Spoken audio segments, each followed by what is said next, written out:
روس یوکرائن جنگ تیسرے ہفتے میں داخل ہو رہی ہے۔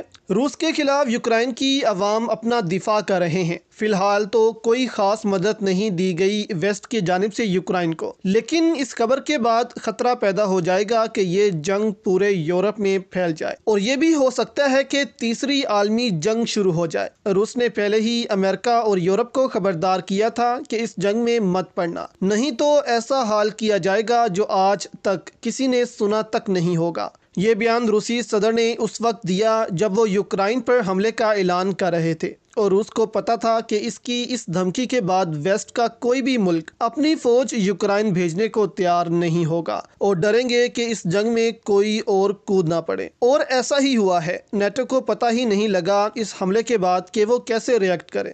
اب امریکہ اور یورپ نے ایک اور پلان بنایا ہے، لیکن کیا یہ پلان کام آئے گا نیٹو کے؟ کیا اگر روس اس کو ایکسیپٹ نہ کرے اور جنگ کو یوکرائن سے باہر لے آئے پھر کیا ہوگا؟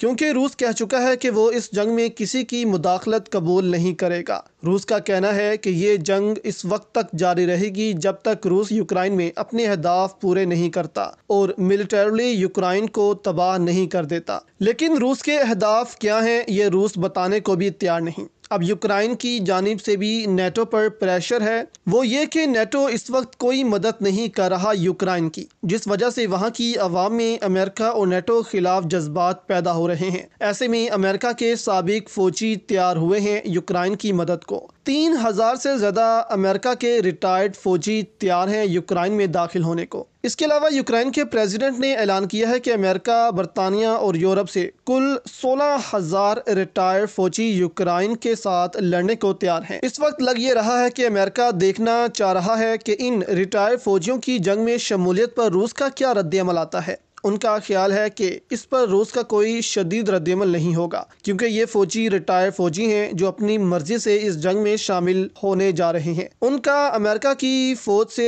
کوئی تعلق نہیں۔ اگر روس نے امریکہ کے اس ایکٹ پر کوئی سخت رد عمل نہیں دیا تو امریکہ اس کے بعد مزید فوجی بھیجے گا جن کو کہا جائے گا کہ یہ بھی ریٹائرڈ فوجی تھے۔ اگر ایسا ہی امریکہ یورپ نے کیا اور ان کا یہ منصوبہ کامیاب رہا تو اس کے بعد روس کے لیے مشکل کھڑی ہو سکتی ہے یوکرائن میں۔ اس وقت بھی یوکرائن ایک مضبوط مزاحمت کر رہا ہے روس کے خلاف، اور اگر یہ فوجی بھی یوکرائن کے ساتھ شامل ہو گئے تو روس کو مزید مشکلات کا سامنا کرنا پڑ سکتا ہے۔